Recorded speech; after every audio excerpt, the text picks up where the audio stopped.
All right, so we were on the point that assurance engagements तीन में divide होते हैं: एब्सोल्यूट अश्योरेंस, रीजनेबल अश्योरेंस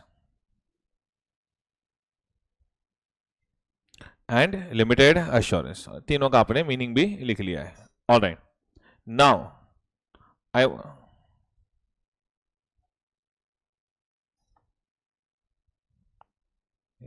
हाँ, वो कुछ नहीं, सब मंजोली का सब ब्लिंक हो रहा था। Okay okay, now I want to discuss about SRS, that is standards on related services. जहां पे मैं क्या बोलता हूं, स्टैंडर्ड्स ऑन रिलेटेड सर्विसेज क्या है? नॉन अश्योरेंस एंगेजमेंट है। I repeat, standards on related services क्या है? नॉन अश्योरेंस एंगेजमेंट है। तो इसके बारे में अभी हम लोग नेक्स्ट सपोर्टिंग नोट लिखेंगे। ऑलराइट, सो एवरीवन, आपका सपोर्टिंग नोट नंबर फर्स्ट क्या था? डिफरेंट टाइप्स ऑफ एंगेजमेंट्स, वो पूरा हो गया, assurance engagement and non assurance engagement. अभी नॉन अश्योरेंस एंगेजमेंट के बारे में लिख लेते हैं। Alright, so second point, second note, standards on related services, non assurance engagements. Standards on related services, non assurance engagements. Okay, standards on related services, non assurance engagements. दो standards है उसके अंदर, एक है SRS 4400 और दोनों का क्या है ना, मॉड्यूल में सिर्फ टाइटल दिया है और थोड़ा एक एक 3-4 लाइन में एक्सप्लेन किया है, तो अपने को भी थोड़ा समझना पड़ेगा। SRS 4400 and SRS 4410। ये मेरा एक्सप्लेनेशन पूरा हो चुका है, अभी हम लोग थोड़ा राइटिंग का प्रैक्टिस कर रहे हैं इसका। SRS 4400 के अंदर होता है agreed upon procedures regarding financial information.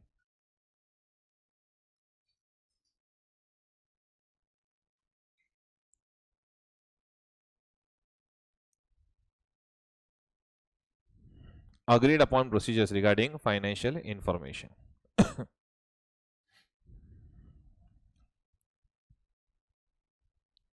And SRS 4410 के अंदर compilation engagements.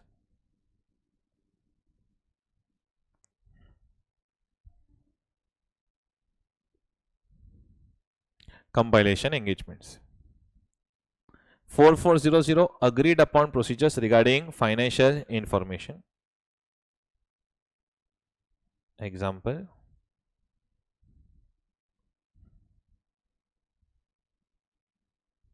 so Alpha Limited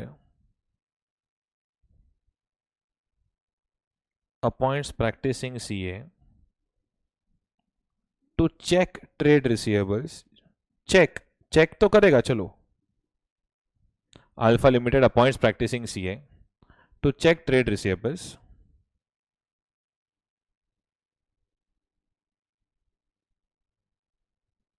and provide a factual report on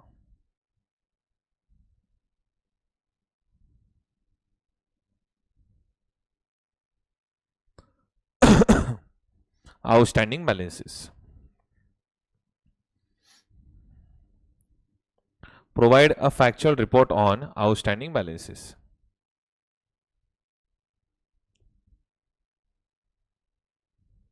Outstanding balances.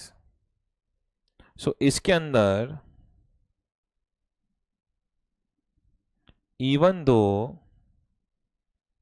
practitioner examines the data, data को एग्जामिन तो कर रहा है, but he is not expressing any type of conclusion or opinion.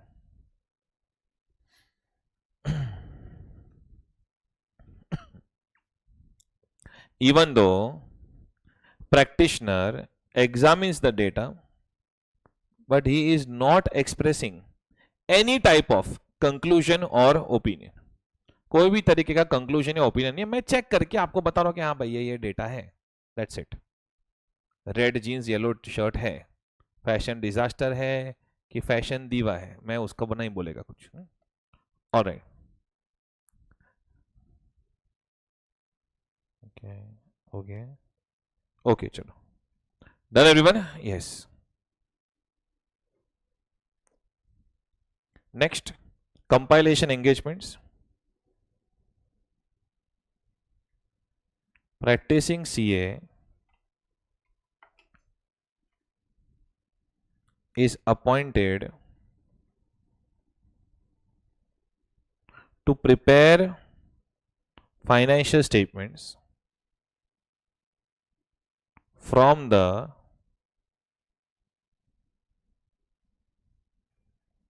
data given by the client. So data वगैरह सब client देगा, data वगैरह सब क्लाइंट देगा, प्रैक्टिसिंग सीए सिर्फ उसमें से फाइनल अकाउंट्स बना के दे देगा, ओनली कंपाइलेशन। ऑलराइट, इसके अंदर हम लोग कंपाइलेशन करते हैं, कंपाइलेशन ऑफ अकाउंट्स जमा करते हैं अकाउंट्स को, to prepare financial statements, and एक रिपोर्ट भी देते हैं।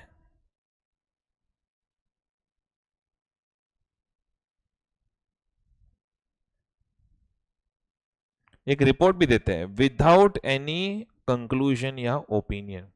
भाई इसमें मैं कुछ चेक कर ही नहीं रहा हूं, मैं तो मेकर हूं। कौन सा कर हूं? मेकर। ऑलराइट, मैं तो चेकर हुई नहीं इसमें। प्रैक्टिसिंग सीट जो भी करेगा रिपोर्ट तो देता ही है। रिपोर्ट दिया मतलब अश्योरेंस हो गया, ऐसा नहीं है। रिपोर्ट के अंदर क्या लिखा है वो भी इंपॉर्टेंट है, मिकी माउस ड्रॉ किया रहेगा तो खाली रिपोर्ट दिया मतलब अश्योरेंस दिया, ऐसा नहीं है। So compilation of accounts to prepare financial statements and provide a report without any conclusion or opinion. I want a confirmation. Are you clear with this? Yes sir, yes sir. Okay. तो दोनों में एक चीज common है कि हम लोग कोई भी तरीके का ओपिनियन नहीं दे रहे हैं, इसलिए पूरा का पूरा एसआरएस का कैटेगरी को हम लोग क्या कहते हैं? Non assurance engagements. All right, then और क्या सपोर्टिंग नोट निकला जरूरी है ताकि बाद में भूले नहीं हम लोग? ऑडिट वर्सेस रिव्यू, ये सिर्फ ओरली डिस्कस किया, लिखा है नहीं है मैंने। ऑडिट वर्सेस रिव्यू,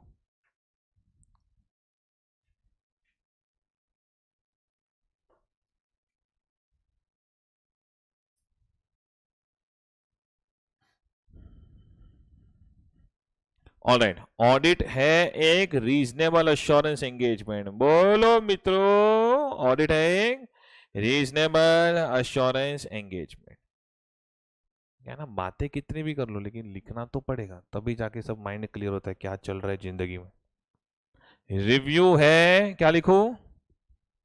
रिव्यू में क्या लिखूं? Limited assurance engagement.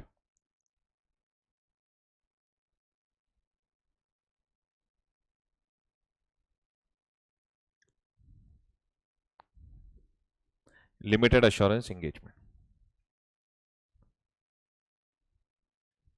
ऑडिट के अंदर होता है एक high level of examination,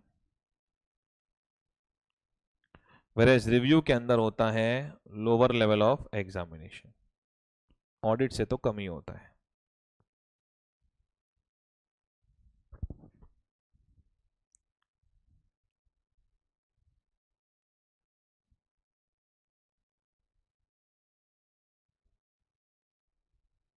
lower level of examination.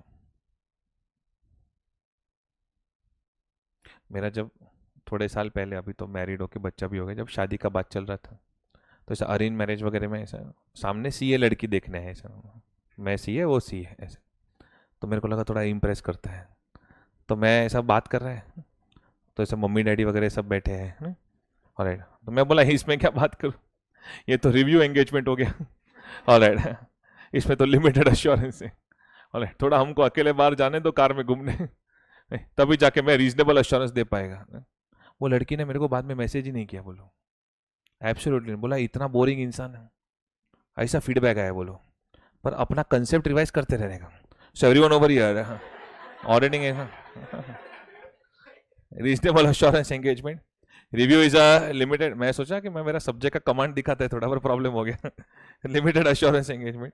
Auditing में high level of examination, review में lower level of examination. Auditing annual financial statements of companies का क्या होता है? ऑडिट.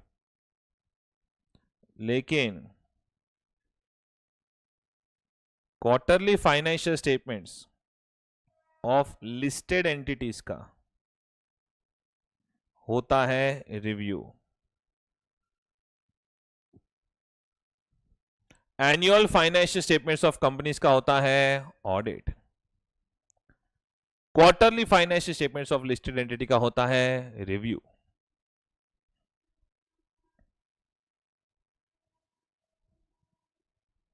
एक और वर्ड सिखाता हूं. हम लोग जब ऐसा बोलते हैं ना, Ashok is a good boy, तो वो होता है पॉजिटिव इंग्लिश होता है, उसको बोलते हैं पॉजिटिव इंग्लिश. इसलिए auditing is a positive assurance.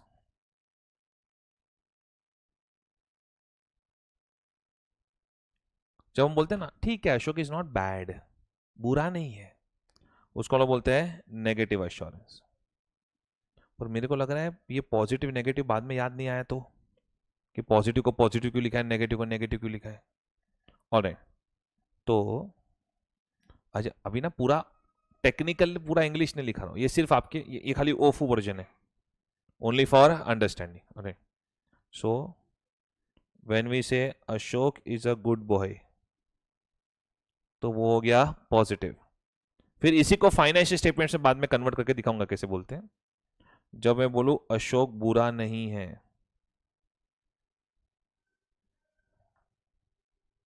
Ashok is not a bad boy, आप अपना नाम भी लिख सकते हैं. मैं तो अशोक के ऊपर ही लेगा एग्जाम. ओके, तो वो हो गया negative. Done everyone? Yes sir, yes sir. Alright, तो ये आपका ऑडिट वर्सेस रिव्यू. ओके, और कितना लिखना पड़ेगा ताकि ऊपर का चार्ट अच्छे से समझ में आए? वापस चार्ट को देखो सब लोग, वापस चार्ट को देखो. फर्स्ट क्या है? एसक्यूसी. Alright, SQC. अरे बोलो रे तबेला. स्टैंडर्ड्स ऑन क्वालिटी, पूरा ब्रेक में बात करने में एनर्जी डाल दिया. Standards on quality control. So what is that? Quality control का स्टैंडर्ड किस लिए इशू किया गया है? For quality control policies and procedures. Alright, next क्या है? SA, standards on auditing, that is audit of historical financial information. अभी ये समझता है क्या लिखा है? Alright, next SRE, standards on review engage, that is review of historical financial information. समझता है क्या लिखा है? नेक्स्ट क्या है? SAE, standards on assurance engagement, assurance on information other than historical financial information. ये समझता तो है पर मैंने अभी तक एग्जाम्पल नहीं लिखा है. ऑलराइट, बस ये लास्ट बाकी है.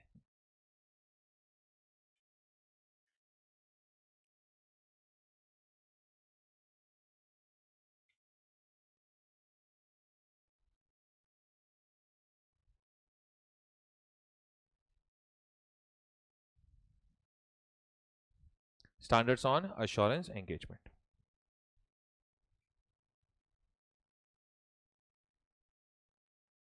Divide into 3. 3 स्टैंडर्ड है इसके अंदर, तीनों का खाली टाइटल थोड़ा आना चाहिए और थोड़ा समझ में आना चाहिए कि क्या है ये स्टैंडर्ड. बाकी डिटेल में तो फाइनल सी में डिस्कस होगा.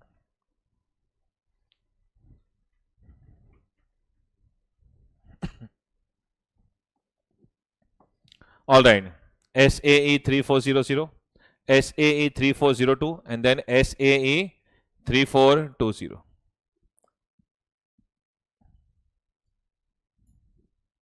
तो आई होप 2025 एंड होते होते आप फाइनल सी के बैच में बैठे हो. ऑलराइट, SAE 3400 ये है फ्यूचर का एग्जामिनेशन. क्या कहता है आपका future? Examination of prospective financial information. Examination of prospective financial information. जब मैं बोलूं प्रोस्पेक्टिव फाइनेंशियल इंफॉर्मेशन मतलब फ्यूचर, ऐसा फ्यूचर लिखा तो तुम्हारा फ्यूचर बिगड़ेगा।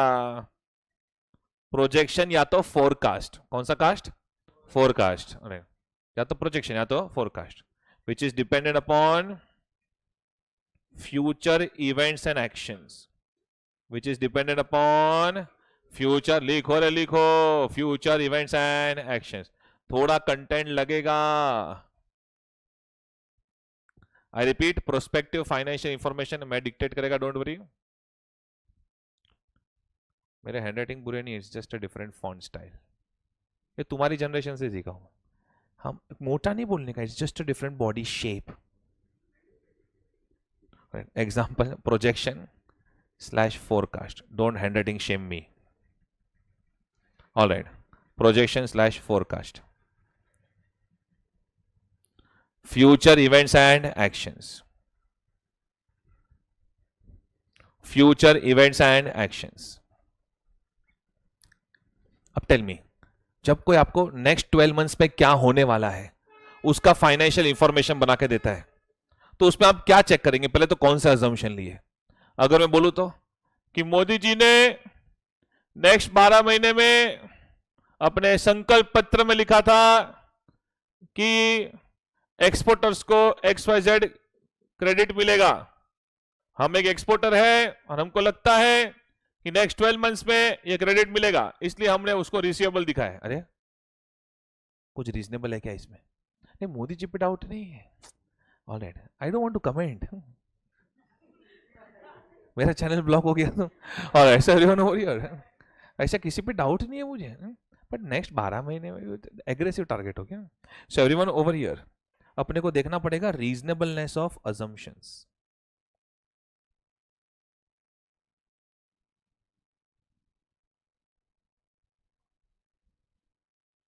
Reasonableness of assumptions, alright.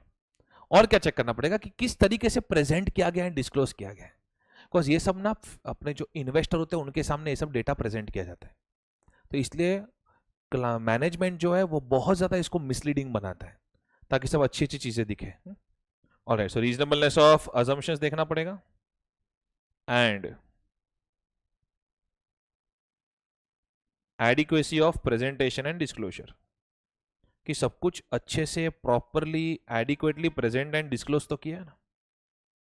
Because जो भी फ्यूचर के ऊपर डिपेंडेंट है उधर ये दो चीज तो चेक करना ही पड़ेगा, reasonableness of assumptions and adequacy of presentation and disclosure. One more time, reasonableness of assumptions and adequacy of presentation and disclosure. Alright, तो उसके ऊपर हम लोग रिपोर्ट बना के देंगे।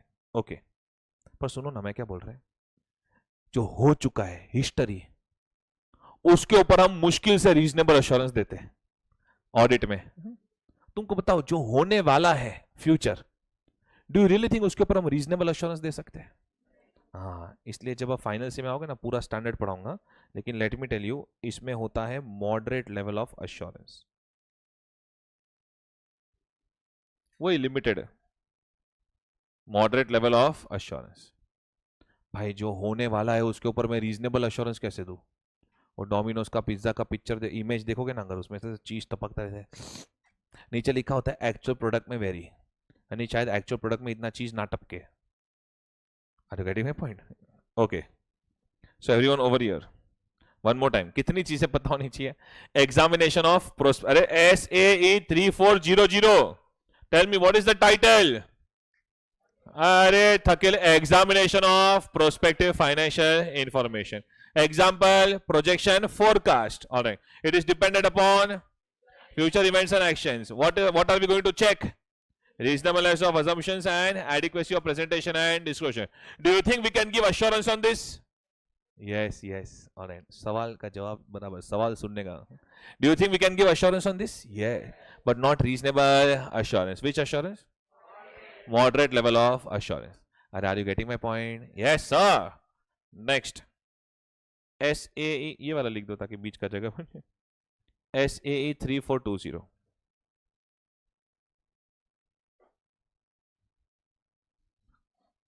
एग्जामिनेशन ऑफ, मैं क्या बोल रहा है, तुमको कभी ऐसा लगता है कि सपोज कोई तुम्हारी लाइफ में आया अभी अभी, और तुमको ऐसा कभी फील होता है कि यार ये 3 साल पहले आया होता तो मेरी लाइफ में?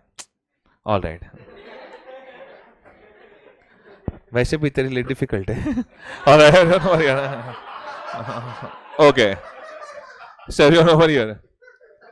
कभी कभी ऐसा होता है, पता है, कोई समझो ये रोमांस की बात नहीं है, नोट्स की भी बात हो सकती है कि यार ये नोट्स आज मिली, राइट। एक कटिंग के बाद ये सब होगा, 6 महीने पहले मिली होती तो। ऑलराइट, सो एक कटिंग के बाद बदला वे बोलता क्या है। Alright sir, over here.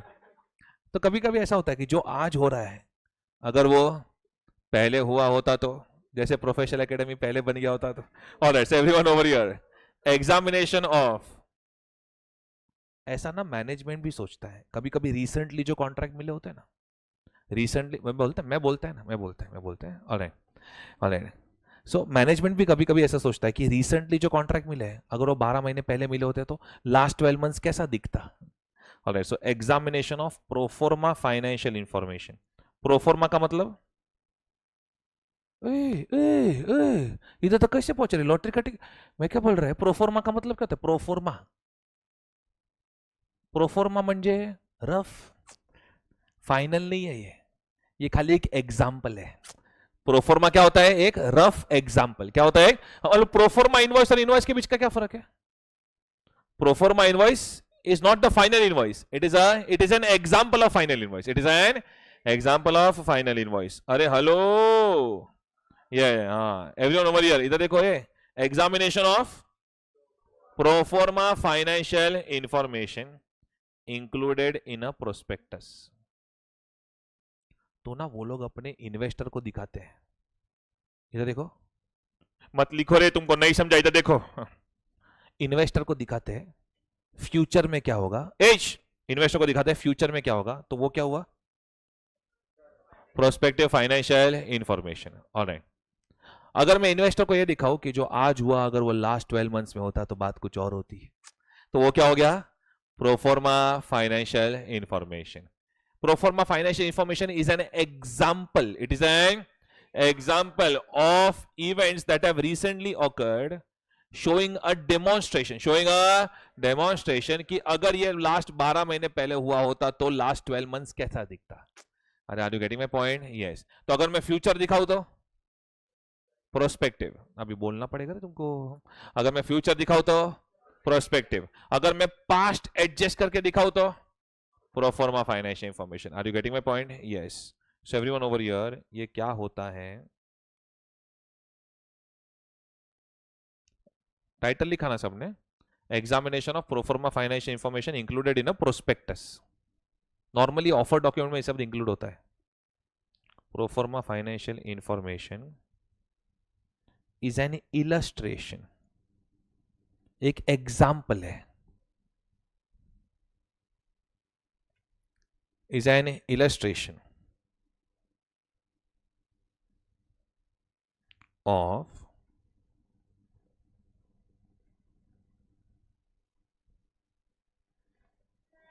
recent events and transactions, is an illustration of recent events and transactions, assuming it had taken place at an earlier date। तो तुमको कोई इतना भी कोई रोमांटिक लाइन मारे, काश तो मेरी लाइफ में पहले आया होता, अपने कौन में बोलेगा proforma financial information, proforma financial information included इन प्रोस्पेक्टस, प्रोफॉर्मा, ऐसा। I repeat, proforma financial information is an illustration of recent events and transaction, assuming it had taken place, Baba taken place, मेरे को मेरा हैंडराइटिंग नहीं समझ, taken place at an earlier date। Alright, ये ना बाद में याद नहीं आएगा ये क्या है, तो ऐसा हिंदी में लिख दो, जो आज हुआ वो पहले हुआ होता तो, लिख दो, अपना अपना मदर टंग में भी लिख सकते हैं ऐसा, जो आज हुआ वो पहले हुआ होता तो,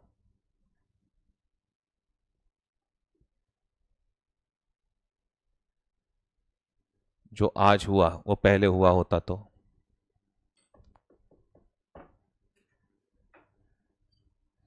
टेल मी ओए, ये एज इधर देखो, ये 3420 में हम लोग क्या हिस्टोरिकल फाइनेंशियल स्टेटमेंट्स को चेक कर रहे हैं, नहीं, हिस्ट्री को चेंज करके देख रहे हैं कि पहले क्या हो सकता था। अरे are you getting my point? Yes. तो मैंने अपने लाइन को प्रूव किया है कि SAE सीरीज में हिस्टोरिकल फाइनेंशियल इंफॉर्मेशन का चेकिंग नहीं है। I want a confirmation 34003420। Are you clear with this? Yes और no sir? Yes sir. Last 3402, इसका खाली क्या किया है मॉड्यूल ने ना, खाली टाइटल लिख के छोड़ दिया है ऐसा। पर अभी टाइटल में समझाने के लिए एक लाइन तो लिखाना पड़ेगा मेरे को। टाइटल लिखो पहले इसका,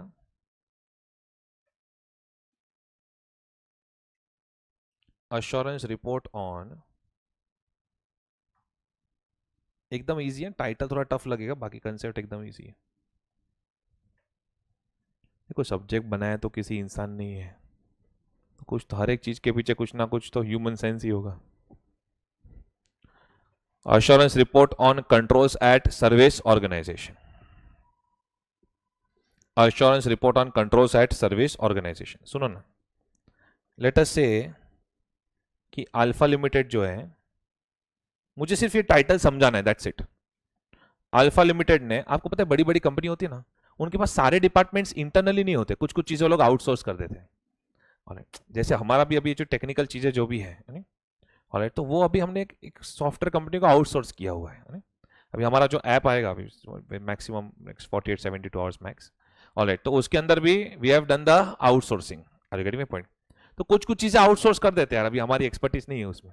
सो अल्फा लिमिटेड ने लेट अस से आउटसोर्स किया है इट्स सैलरी प्रोसेसिंग। क्या आउटसोर्स किया है? Salary processing to beta limited. Alright, तो अल्फा लिमिटेड ने आउटसोर्स किया किसको? बीटा लिमिटेड को। तो इसमें बीटा लिमिटेड को हम लोग बोलते हैं सर्विस ऑर्गेनाइजेशन, बिकॉज वो सर्विस प्रोवाइड कर रहा है। क्या प्रोवाइड कर रहा है? सर्विस प्रोवाइड कर रहा है। अब टेल मी, बीटा लिमिटेड की अंदर की सिस्टम्स बराबर होनी चाहिए, बिकॉज अगर बीटा लिमिटेड की सिस्टम्स में एरर है तो कहना से अल्फा लिमिटेड की सैलरी पे एरर आ जाएगा, यस और no sir? Because alpha limited के एम्प्लॉयज का सैलरी कैलकुलेट करके कौन दे रहा है? Beta limited. So beta limited will appoint a practitioner to provide assurance on its internal system of salary processing. I repeat, beta limited, समझो आप practising CO, मैं कौन? Beta limited. मैं आपके पास आया कि ए सीए, मैं जो सैलरी का कैलकुलेशन करके दे रहा हूं अल्फा को, मैं चाहता हूं कि अल्फा उसके ऊपर भरोसा करे, इसलिए तू मेरी सिस्टम्स को चेक करके दे कि मैं सैलरी का जो प्रोसेसिंग है वो बराबर कर रहा हूं कि नहीं कर रहा हूं, ताकि अल्फा को क्या है? कॉन्फिडेंस। मतलब आपकी रिपोर्ट से किसका कॉन्फिडेंस बढ़ेगा? अल्फा का। अरे हेलो, मैं कौन हूं सर? हमने आपके अलग अलग नाम रखे। अरे वो छोड़ो, अभी मैं कौन हूं? Beta limited. तुम कौन हो? प्रैक्टिसिंग सी है। मैं आपके पास आया, मेरी सैलरी सिस्टम को चेक करके दो, इसके ऊपर रिपोर्ट प्रोवाइड करो। ये रिपोर्ट से भरोसा किसका बढ़ेगा? अल्फा लिमिटेड का। तो आपने क्या दिया? Assurance report. किसके ऊपर? फाइनेंशियल स्टेटमेंट्स के ऊपर, मेरी सिस्टम के ऊपर। वो सिस्टम को हम क्या बोलते हैं? कंट्रोल्स। तो आपने किसके ऊपर अश्योरेंस दिया? कंट्रोल्स। किसके कंट्रोल्स है? मेरे कंट्रोल्स एट सर्विस ऑर्गेनाइजेशन। वापस टाइटल पढ़ो, assurance report on, one more time, assurance report on controls at service organisation. बस ये टाइटल समझने के लिए इतना थोड़ा एग्जांपल आपका बनाना जरूरी है, राइट? और प्लीज एवरीवन, अब उन्होंने टाइटल लिखा ना मॉड्यूल में, तो मुझे डर है एमसीक्यू डाला तो। अल्फा लिमिटेड में मेरी बीवी जो बोलती है वो, और मॉड्यूल ने जो लिखा है वो कभी मिस आउट नहीं करता, तकलीफ हो सकता है। Alpha limited has outsourced its salary processing. दोनों को मनाने में वापस 6 महीने लगते हैं। अल्फा लिमिटेड अभी 3-3, 4-4 महीने। Has outsourced its salary processing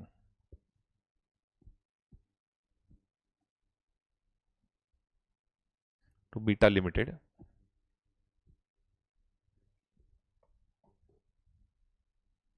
beta limited कौन है? सर्विस ऑर्गेनाइजेशन, बिकॉज वो सर्विसेज प्रोवाइड कर रहा है, तो बीटा हो गया service organisation. Beta limited appoints a practitioner.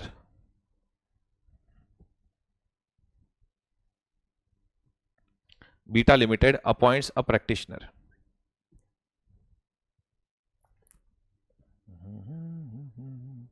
Beta Limited appoints a practitioner to provide assurance on its internal system of salary processing. To provide assurance on its internal system of salary processing. Beta Limited appoints a practitioner to provide assurance on its internal system of salary processing.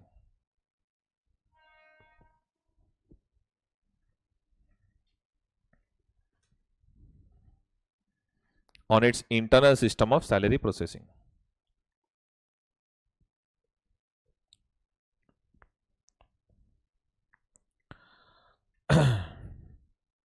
Are you clear with this? Hello. Yes, sir. All right. तीनों के तीन अलग अलग है. मैं बोला ना, एक चाइना, एक पाकिस्तान, तीसरा बांग्लादेश. ऑलराइट, तीनों अलग अलग है, लेकिन तीनों में एक ही चीज कॉमन है, हिस्टोरिकल फाइनेंशियल इंफॉर्मेशन को छोड़ के कुछ और. ऑलराइट, अब हम लोग वापस चार्ट देखते हैं कि अब रियल सेंस में समझा कि नहीं समझा कि उसमें क्या क्या कवर है. अरे यार, मेरा पीडीएफ गया. Alright, tell me everyone, start करो. Engagement and quality control standards are divided into 5 categories: SQC, SA, SRE, SAE and SRS. All right. SQC, standards on quality control. SQC हमेशा applicable है. तू ऐसे कर रहा है, SRE कर रहा है, ऐसे ही कर रहा है कि SRS कर रहा है, जो भी कर रहा है. SQC is always applicable across all engagements. All right. Then SA, standards on auditing. उसके अंदर हम क्या कर रहे हैं? अरे ऐसा खाली हिस्टोरिकल बोलने का नहीं रहे. Audit of historical financial information. When I say audit of historical financial information, it is which assurance? Reasonable assurance. Okay. Next, SRE, standards on review engagement, means review of historical financial information. When I say review of historical financial information, it is which assurance? Limited assurance. All right. It is lower than audit or higher than audit? Lower than audit or higher than audit? Lower than audit. Okay. Next SAE, standards on assurance engagement. उसके अंदर हम क्या बोलते हैं? Assurance on information other than historical financial information. तीनों के तीन का एग्जांपल दिया मैंने आपको. तीनों के तीन में कॉमन क्या था? Other than historical financial information. And the last one and the tricky one is standards on related services. चाहे जो भी हो, उसके अंदर I am not giving an assurance. Standards on related services are divided into two.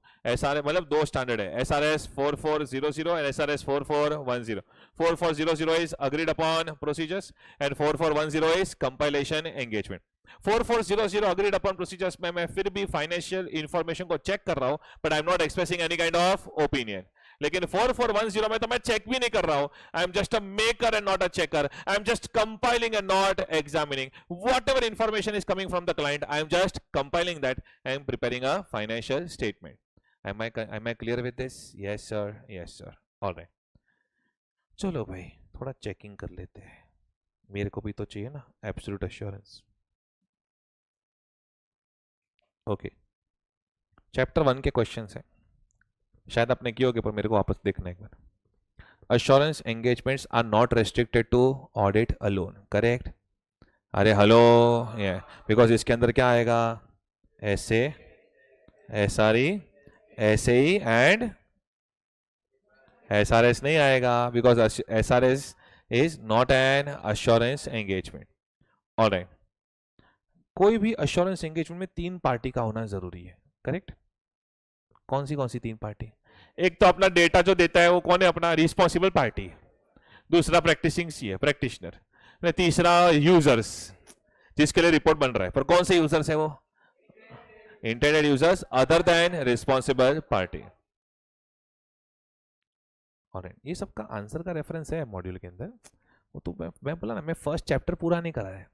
मेरे को जो main चीज है पहले वो करा रहा है. आप बोलोगे सर पूरा एक लाइन बाय लाइन एक बार पढ़ा दो, तो वो भी पढ़ा देगा, नॉट अ प्रॉब्लम. इस वक्त मेरे को स्टैंडर्ड्स चालू करने थे उसके लिए. Okay, a chartered accountant is main चीज जो है फर्स्ट चैप्टर को सब पढ़ा दिया मैंने आपको. A chartered accountant is specifically asked to check accounts whether fraud exist और नॉट. अगर मैं स्पेसिफिकली आपको अकाउंट्स चेक करने दूं, स्पेसिफिकली सिर्फ एक ही चीज के लिए कि फ्रॉड है कि नहीं, वो बता. ऑलराइट, तो वो ऑडिट हुआ? वो क्या हुआ? Investigation. Auditing is not an investigation.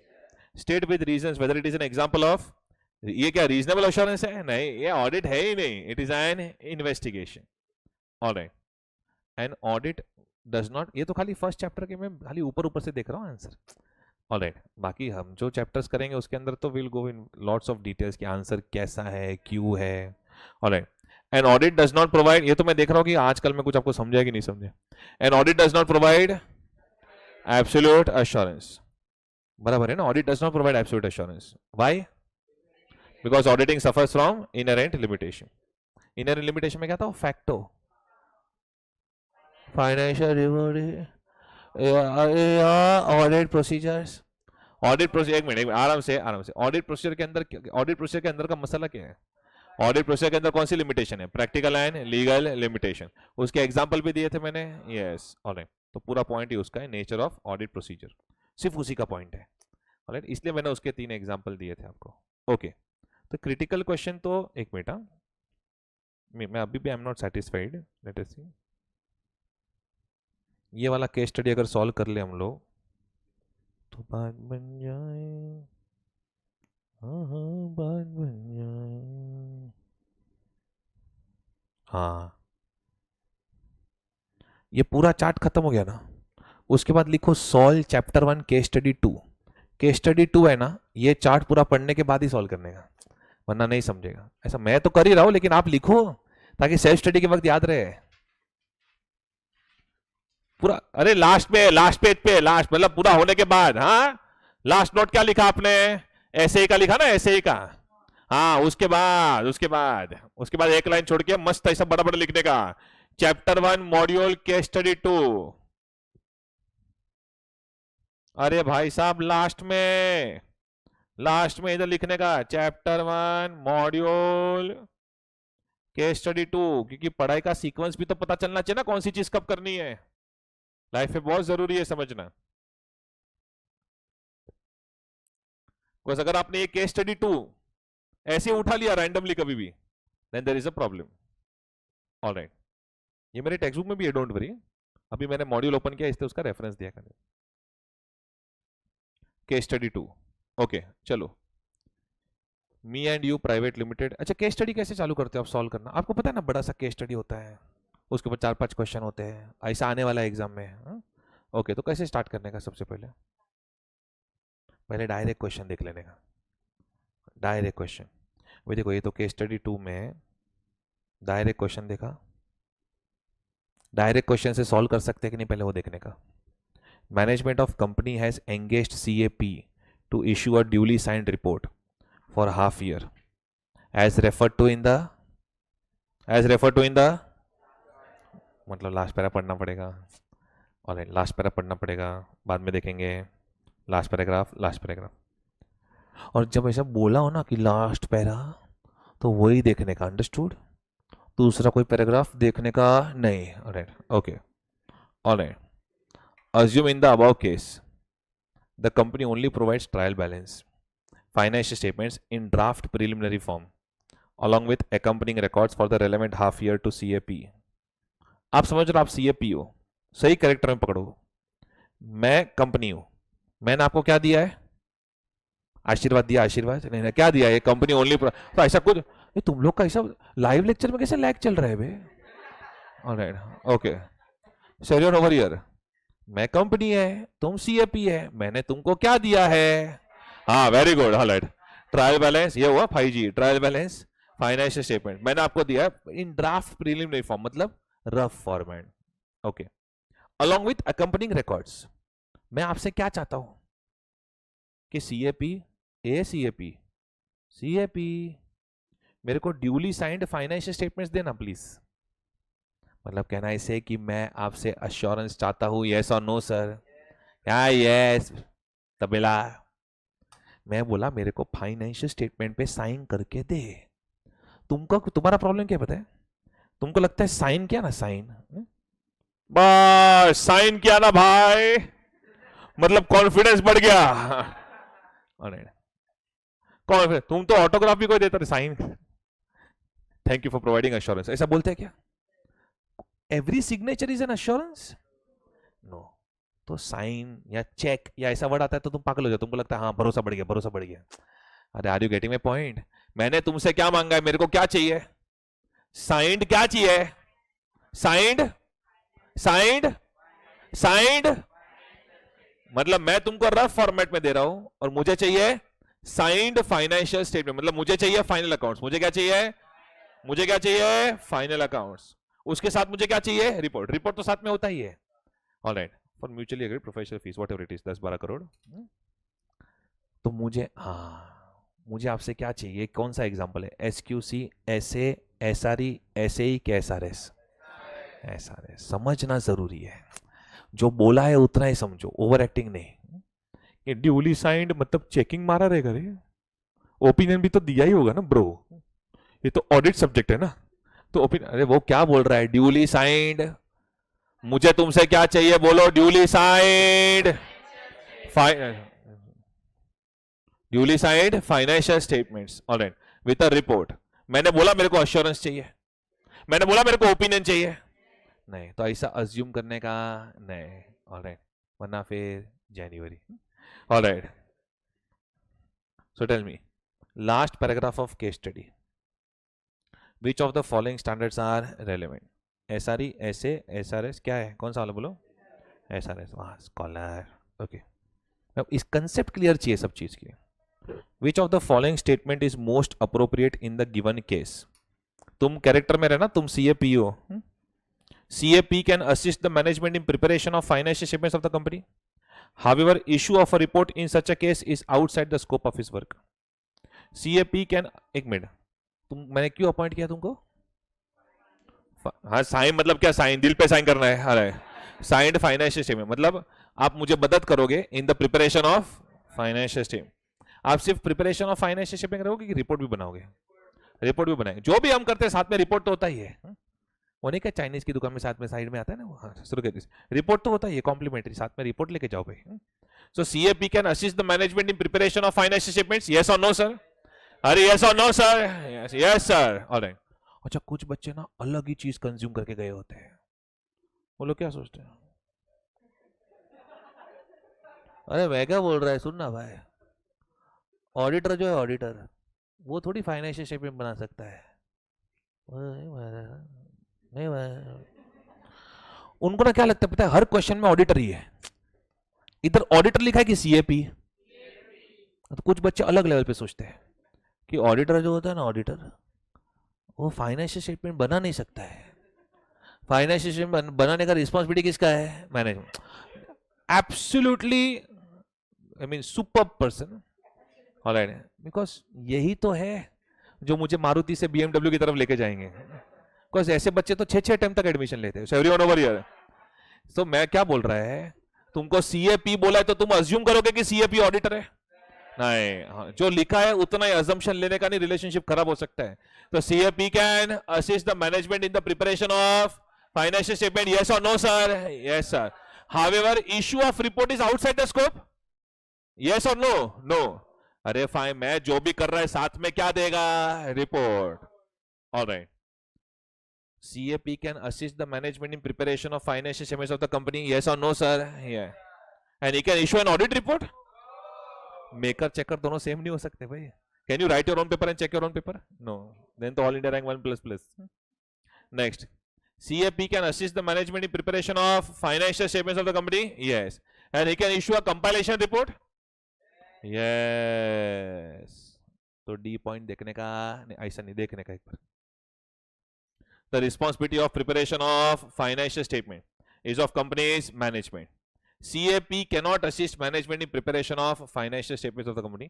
However, he can issue a review report. वो जो बेवड़ा है ना, इसको मार्क करेगा। हाँ बराबर, मैं थोड़ी बनाएगा फाइनेंस, बिकॉज सर ने पहले लेक्चर पूरा preparation presentation of financial statement is the responsibility of finance. अरे तो आज के लेक्चर में ये भी तो बोला कि SRS नाम का भी कुछ होता है। Are you getting my point? Yes, okay. So everyone over here, please be careful with this.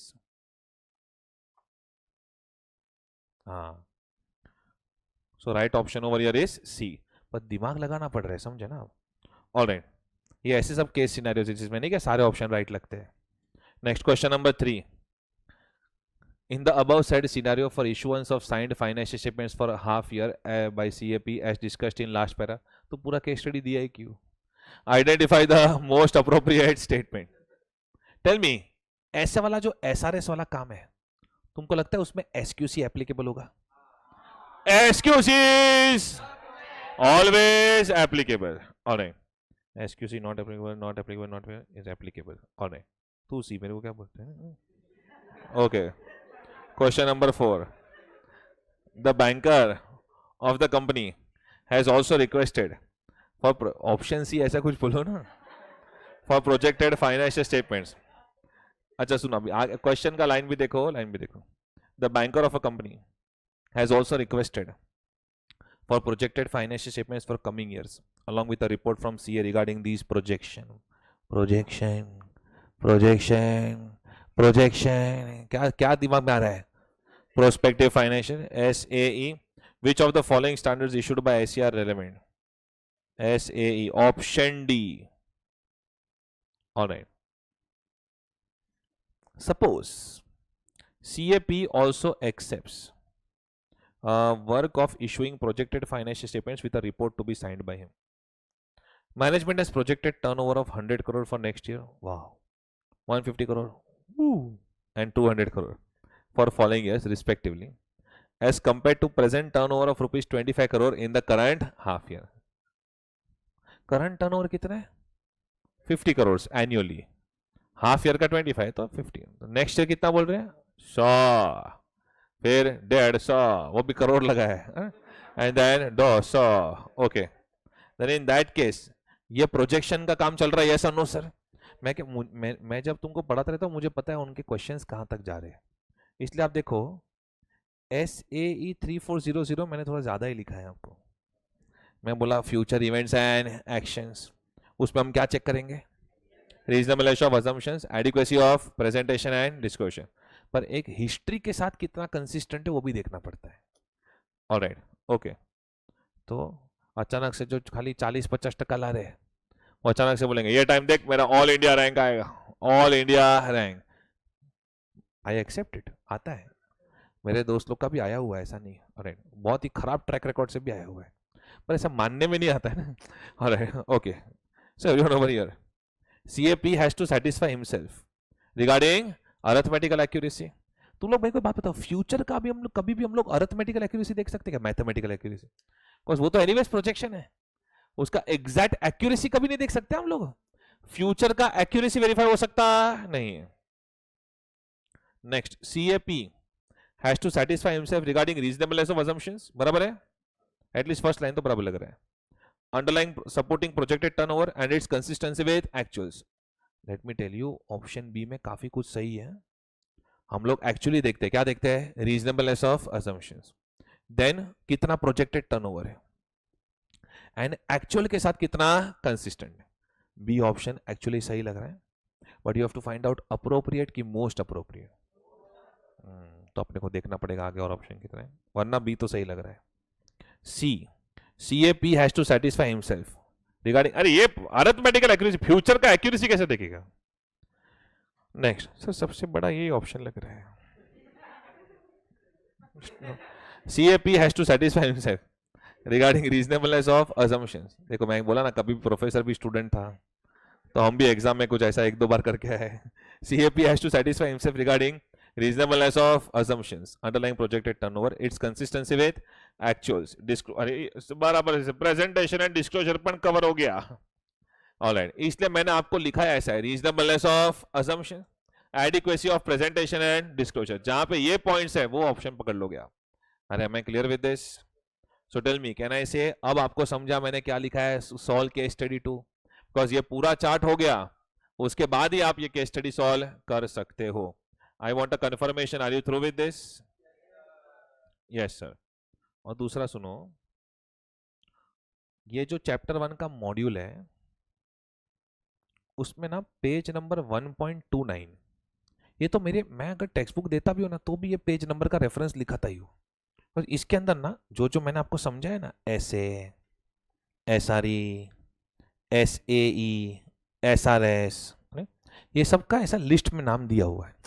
Alright, तो मैं सिर्फ ऐसा एक्सपेक्ट करता हूं कि इसको रीड वंस करो, बाय हार्ट नहीं। जैसे कोई नॉवेल पढ़ते रहोगे ना, ऑलराइट, मस्त रात को पढ़ने का, नींद भी आ जाएगा।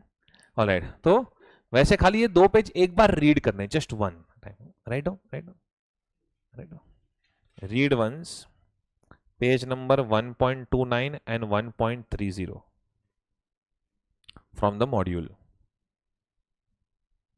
शायद 2-3 लाइन ऐसा भी हो जो ना समझे तो पूछ लेने का। वन बाय हार्ट वाला नहीं है, रीड वंस और बाय हार्ट में फर्क है। Page number 1.29 and 1.30,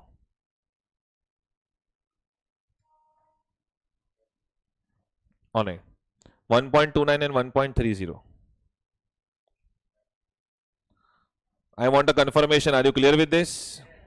Yes sir, yes sir. फिर देखो, ओए पॉइंट नंबर 13.3 मॉड्यूल का, point number 13.3 page number 1.24, point number 13.3 एक बार रीड वंस खाली, page number 13.3, sorry point number 13.3 page number 1.24,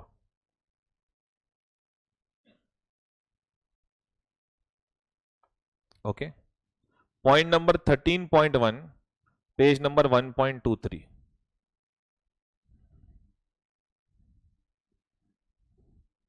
ये वाला रीड वंस नहीं है, ये वाला मेमोराइज वाला है।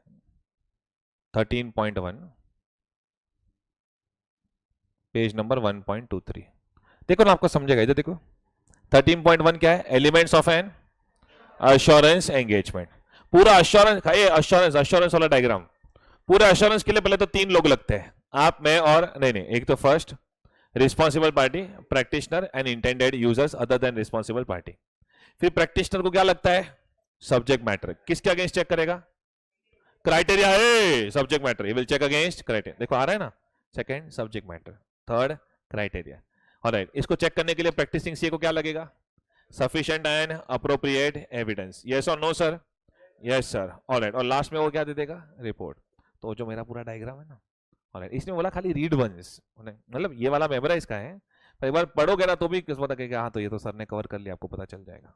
ऑलराइट, बस ये इतना जितना मैंने लिखा है वो, और मॉड्यूल में से जो ये पॉइंट नंबर लिखा है वो, कोई हरा ही नहीं सकता आपको फिर ये कंसेप्ट में। ये कितने टाइप ऑफ एंगेजमेंट्स हैं, कितने टाइप ऑफ स्टैंडर्ड्स हैं, no one can defeat you in that. Alright, एक मिनट, मेरे को खाली ये एक क्वेश्चन का आंसर दे दो।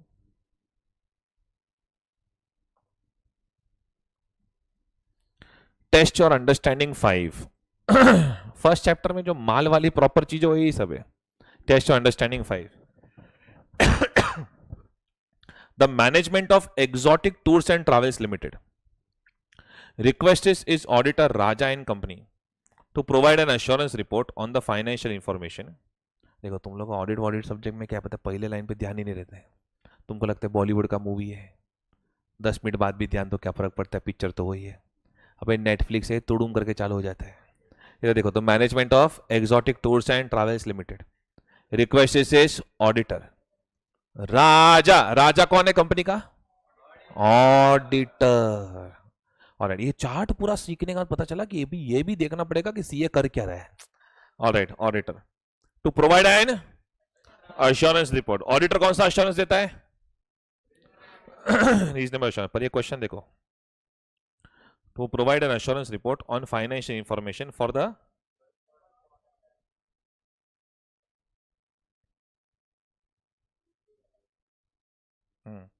First quarter. जैसे फर्स्ट क्वार्टर देखा क्या ना, ऐसे पता चल गया कि ये तो रिव्यू है, नहीं खाली क्वार्टर देखा उस पर इतना एक्साइट नहीं होने का। आगे का लाइन पढ़ो, बाय, यहां से पता चल रहा है।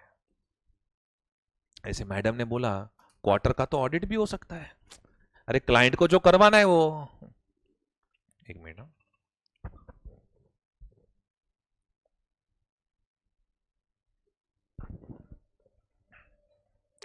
एक तो सब्जेक्ट मेरा डिस्क्रिप्टिव, ऊपर से मैं कभी लाइफ में ये नहीं बोल सकता बच्चों ये देखो ये मेरी नोट्स है इसमें से कॉपी कर लो, गला कंटिन्यूस चालू ही रहता है। मेरे पास वो लग्जरी नहीं कि ये देखो मेरे हैंड राइटिंग कॉपी कर लो। So tell me, first quarter first quarter of year by skipping. हाँ, यहां से पता चला कि डिटेल काम नहीं चाहिए लेकिन अश्योरेंस चाहिए। डिटेल काम न को लेकिन अश्योरेंस चाहिए। तो फिर लिमिटेड अश्योरेंस होगा ना कि रीजनेबल अश्योरेंस? अश्योरेंस चाहिए लेकिन डिटेल प्रोसीजर नहीं चाहिए। Can Raja and company provide such a report? Yes. what would be the nature of such report? Audit report ki review report? All right, so it will be a review report. Would it be necessary for them? Tell me, क्या review के अंदर आपको लगेगा sufficient and appropriate evidence? Yes. ध्यान से over excite होके marks cut मत कराओ यार। ये पता है ओवर एक्साइट हो जाते हैं ना किसी दिन के, आज तो इसको प्रपोज करेगा, मैं प्रपोज करेगा, लाफा खा के वापस आते हो फिर। और ऐसा ऐसा थोड़ा ऐसा रीजनेबल काम माइंड से। Would it be necessary for them to obtain sufficient and appropriate evidence? ओ भाई साहब, लिमिटेड अश्योरेंस में Ashok is not a bad boy बोलने के लिए भी 1 घंटा तो स्पेंड करना पड़ेगा ना अशोक के साथ। Alright, Ashok is a good boy बोलने के लिए शायद 4 दिन स्पेंड करने पड़े। ऑलराइट, तो मैं माना मैंने कि रिव्यू में लिमिटेड अश्योरेंस होता है पर थोड़ा बहुत काम तो करना पड़ता है ना। सफिशिएंसी मींस, मैं इधर 10 बजे तक बिठा के रखे, sufficiency means quantity, appropriateness means, हाँ तो ऑडिट में ज्यादा क्वांटिटी लगता है, रिव्यू में कम क्वांटिटी लगेगा तो सही ना। हाँ, तो भले कम एविडेंस लगेगा लेकिन लगेगा तो सही। So would it be necessary for the practicing CA to obtain sufficient and appropriate evidence? Yeah, maybe less, but still it is required. अरे, are you getting my point? Audit में से 1000 में से अगर 400 ट्रांजेक्शन चेक हो गए तो review में 1000 में से 10 तो होने चाहिए ना। ऑलराइट, तो भले क्वांटिटी कम हो गया लेकिन फिर भी एविडेंस तो लगेगा। Alright, so sufficient and appropriate evidence तो लगेगा। इनफैक्ट मैं आपको एक बात बताऊं, हमारे सब्जेक्ट में ऑलराइट 2 बार ऐसे एविडेंस के वर्ड यूज होते हैं। आज आपको ये सब्जेक्ट का ब्यूटी पता चलेगा। एक सफिशिएंट एंड अप्रोप्रिएट एविडेंस, दूसरा बाकी सारे चैप्टर्स में आप देखोगे सफिशिएंट, शायद ये शॉर्ट फॉर्म ने पहले पढ़ते वक्त यूज भी किया हो, sufficient and appropriate audit evidence. हाँ, साई। ऑलराइट, SAAE एंड SAE अलग है भाई। Sufficient and appropriate audit evidence जब आप लिखते हो ना तो आप एग्जामिनर को बता रहे हो कि मैंने हाई लेवल ऑफ एग्जामिनेशन किया है। क्या बता रहे हो आप? मैंने हाई लेवल। जब आप सफिशिएंट एंड अप्रोप्रिएट एविडेंस लिखते हो ना तो आप बोलते हो कि मैंने एग्जामिनेशन किया है। अरे, are you getting my point? There is a difference between sufficient and appropriate evidence and. भाई तो अपने दोनों गाल को पार्क करके क्यों बैठ गए? हाँ, अरे तेरे को डर है तेरा मुंह गिर जाएगा? नहीं ना। Alright, so everyone over here, तो एकदम टाइट है। ओके, सीधा देखो, सफिशिएंट एंड अप्रोप्रिएट, उससे क्या हो, नींद आ जाती है ना, अपने को लगता है गाल के नीचे मस्त तकिया है बैठे। Okay, so sufficient and appropriate evidence, वो छुटकी दिख नहीं रही है मेरे को। हेलो मैडम, आपका ध्यान है ना? हाँ, ये देखो, सफिशिएंट एंड अप्रोप्रिएट एविडेंस, दूसरा सफिशिएंट एंड अप्रोप्रिएट, ये दोनों वर्ड्स अलग अलग है। Sufficient and appropriate evidence means मैं ये बोल रहा हूं कि मैंने क्वांटिटी एंड क्वालिटी में चेकिंग किया है, कितना क्वांटिटी क्वालिटी वो नहीं बोल रहा हूं। लेकिन the moment I right sufficient and appropriate means मैं बोल रहा हूं कि मैंने कंडक्ट किया कौन सा एग्जामिनेशन, रीजनेबल या high level of examination. Are you getting my point? Yes. यहां पे फर्स्ट क्वार्टर में राजा क्या कर रहा है? Assurance by skipping required detail procedures. तो ये क्या है? लिमिटेड अश्योरेंस की रीजनेबल अश्योरेंस। क्या राजा ऐसी रिपोर्ट दे सकता है? यस। इसको हम क्या बोलेंगे? Review report. एंड इसके अंदर आपको sufficient and appropriate audit evidence लगेगा। समझा मैं क्या पूछा? Sufficient and appropriate audit evidence लगेगा? नहीं, पर सफिशिएंट एंड अप्रोप्रिएट एविडेंस लगेगा। ऑलराइट, अब आपको पता चला कि कॉस्टिंग अकाउंट्स एफएम में जितना फिगर्स का इंपॉर्टेंस है उतना ही यहाँ पे वर्ड्स का इंपॉर्टेंस है। Alright, so this question is also good practice, इसका भी नाम लिख दो नोट्स में। चैप्टर 1 टेस्ट योर अंडरस्टैंडिंग 5, समझा ना?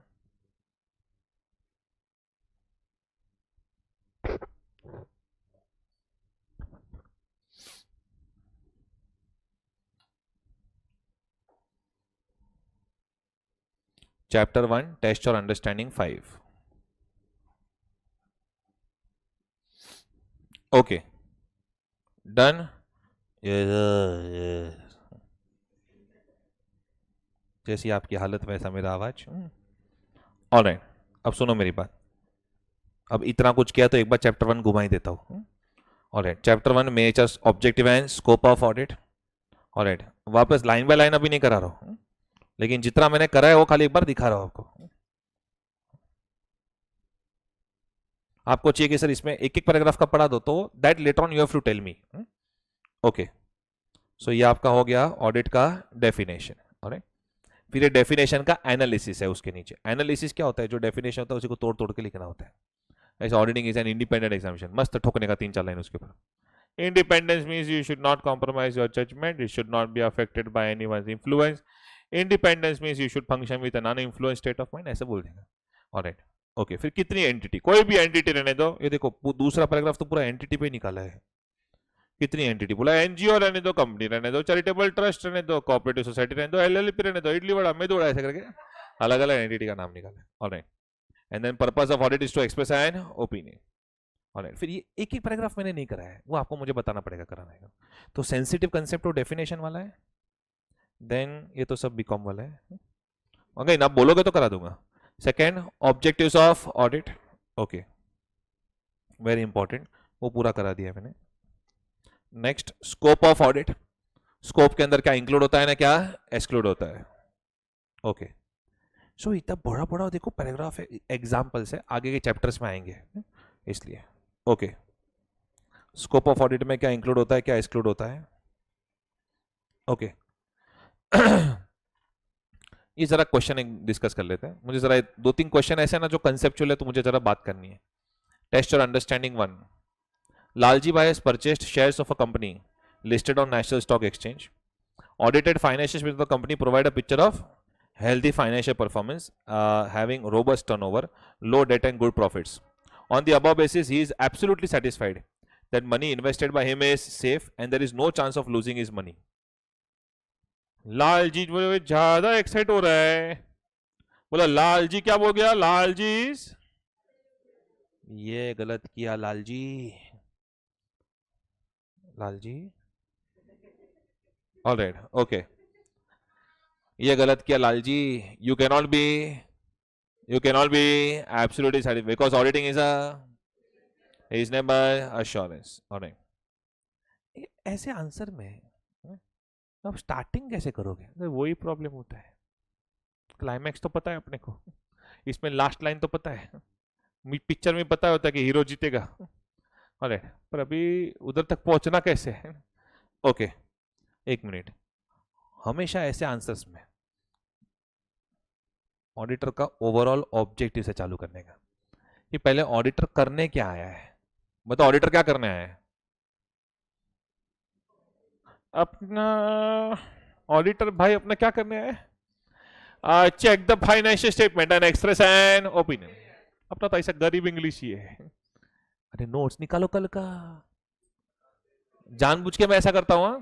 आज मैंने आपको स्टैंडर्ड्स का पूरा चार्ट पढ़ाया, और तुमको क्या लगता है तुमको ना ऐसा एकदम सरकारी चलता रहता है। अभी सर ने स्टैंडर्ड्स का चार्ट पढ़ाया ना, तो सर सब कुछ स्टैंडर्ड्स में से पूछेंगे। ऐसा नहीं है, मैं प्रीवियस लेक्चर का कॉल बैक देता रहता हूं बार बार। Alright, so everyone over here tell me overall objectives क्या है? To obtain reasonable assurance. अरे ऑडिटर का ओवरऑल ऑब्जेक्टिव क्या है? To obtain reasonable assurance whether financial statements are free from material misstatements, thereby enabling an auditor to express an opinion whether financial statements are materially prepared in accordance with applicable financial reporting framework. और एक बार ये opinion बन गया, then you are going to report on the financial statements and communicate your findings in accordance with standards on auditing. तो पहले तो लाल जी को बताओगे, लाल जी ऑडिटर का जो ओपिनियन है स्टॉक मार्केट का टिप नहीं है। ऑलराइट है, ऑडिटर का ओपिनियन में, ऑडिटर का ऑब्जेक्टिव में इतना ही कवर होता है। Are you getting my point? फिर बताओ उनको, reasonable assurance is a high level of assurance but not an absolute assurance. Auditor cannot provide an absolute assurance because auditing suffers from inherent limitation. फिर facts of the case लिखो. In the given case, Lalji Bhai is absolutely satisfied that money invested by him is safe and there is no chance of losing his money. Lalji Bhai has misunderstood the assurance from the auditor because auditor cannot provide such kind of assurance. तभी जाके full marks मिलेंगे. So I need the theory, I need the facts of the case and I need the conclusion. तो आप कल के लिए मतलब next lecture के लिए होमवर्क क्या करोगे? इसका राइटिंग प्रैक्टिस. नहीं लिखो. मेरे को तुम्हारे जनरेशन का पता है मतलब इंटरेस्ट नहीं है. फिर उसमें कितना लंबा है उसके ऊपर पे. अगर 2 M वाला है तो बिल्कुल इंटरेस्ट नहीं है. 6 M वाला है तो फिर भी चांस है बात करने का. और 15 M वाला रहेगा then that's a different thing. Alright, so everyone over here, test your understanding 1. Homework लिखो सब लोग. Test your understanding 1. पूरा ऐसा मैं बच्चों को एनालाइज करता रहता है पूरा दिन. कनेक्ट बैठना चाहिए ना. ओके हाँ, तो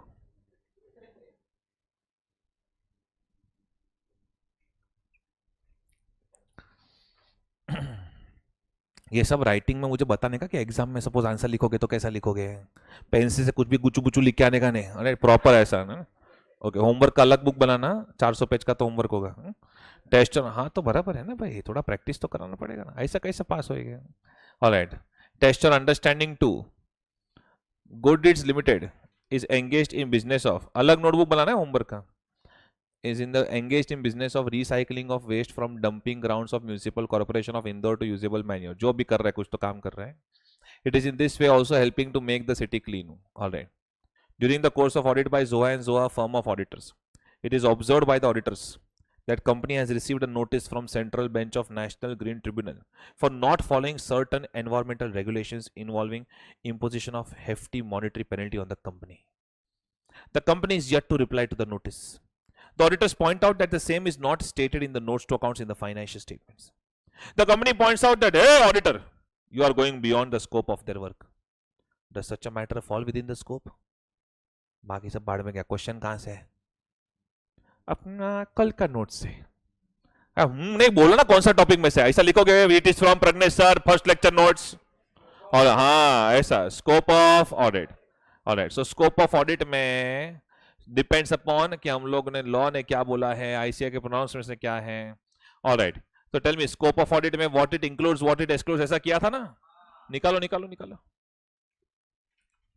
रिवाइज करके आना पड़ेगा भाई.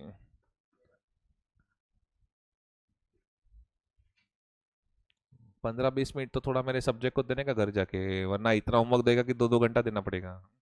Alright, so tell me in that scope of audit what it includes, what it excludes. What it includes, दिया कोड वर्ड दिया था ना. हाँ, D for disclosures, I for information relevant to the financial statements and then A for aspects of the entity relevant to the financial statements. So D for क्या है? D for क्या है? इधर देखो इधर देखो. Auditors point out that the same is not stated in the notes to accounts means auditor क्या check कर रहा है? अरे notes to accounts means auditor क्या चेक कर रहा है. ऑलराइट, एंड अगर ऑडिटर डिस्क्लोजर चेक कर रहा है तो क्या वो within the scope of audit है कि नहीं है. हाँ, तो ऐसा आपको लॉजिकली बताना पड़ेगा. ऑलराइट, अच्छा इसका भी राइटिंग प्रैक्टिस करना है. कुछ बच्चे बोलेंगे राइटिंग प्रैक्टिस, ला पीछे से कॉपी करके लिख देते हैं. चलो ऐसे बच्चों से भी जरा बात कर लेते हैं. पीछे से कॉपी करके लिख देते, पीछे से कॉपी करके लिख देते. स्मार्ट बच्चा, मेरा स्मार्ट बच्चा. पीछे से कॉपी कर लेके लिखेगा. ये देखो, वो जो पूरा क्वेश्चन था ना उसका आंसर 1 लाइन का दिया है पीछे. ओह,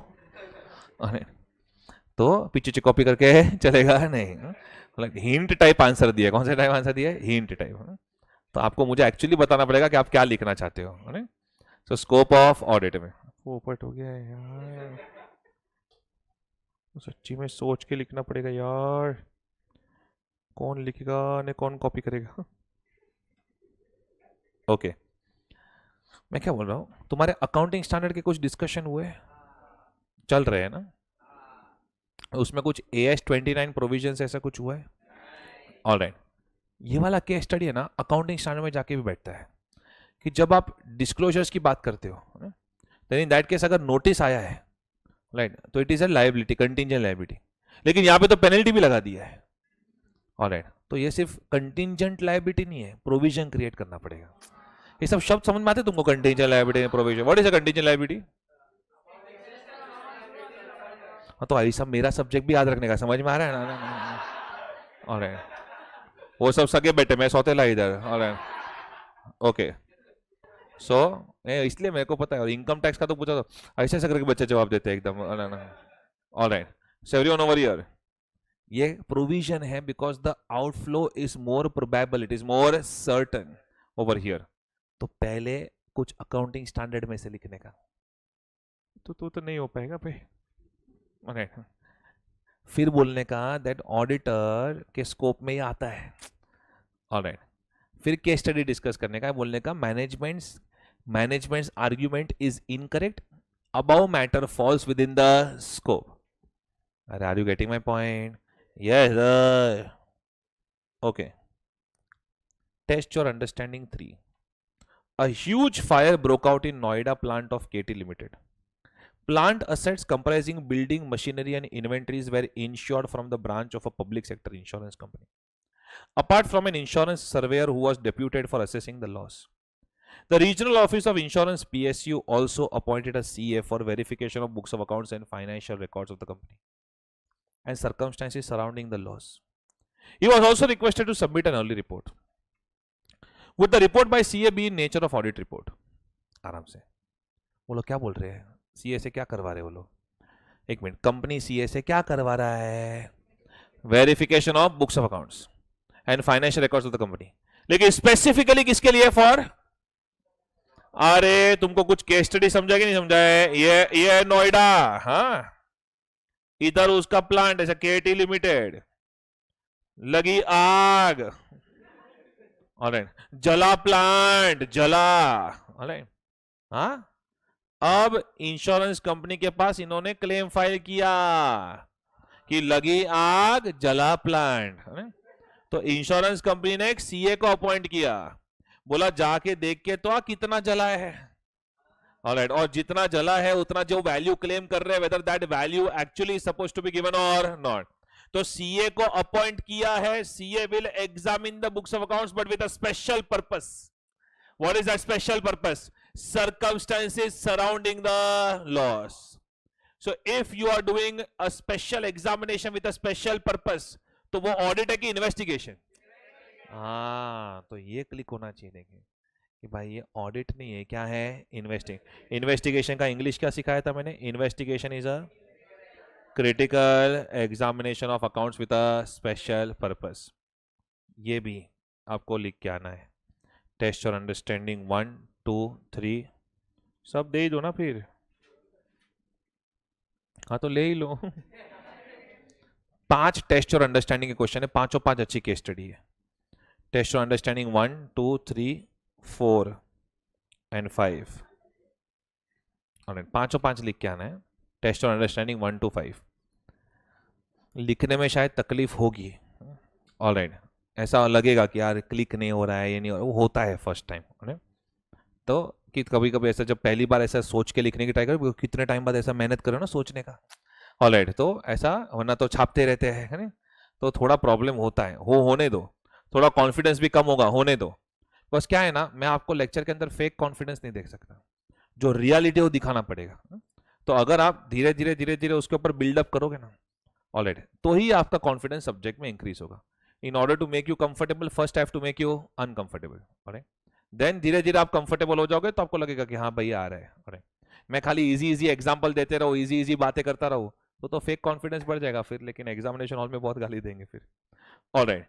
तो मैंने पूरा फर्स्ट चैप्टर अभी तक किया नहीं है, क्रिटिकल कंसेप्ट फर्स्ट चैप्टर के किए और उतना इंट्रोडक्शन दे दिया जितना मुझे स्टैंडर्ड्स चालू करने के लिए जरूरी है, ऑलराइट।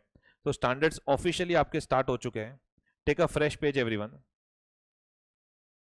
बीच में डिस्टर्बेंस आए तो 9:45 तक चलेगा ना lecture. Take a fresh page please, take a fresh page, alright. मैंने कितने डिफरेंट टाइप्स ऑफ स्टैंडर्ड्स है वो बता दिए, अभी हेडिंग दे दो standards on auditing.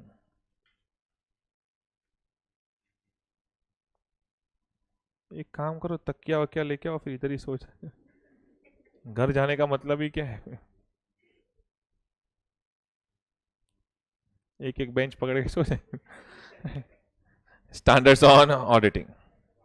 Okay, standards auditing में ये सुनो, अभी भी मैं पहला ऐसे चालू नहीं कर रहा हूं।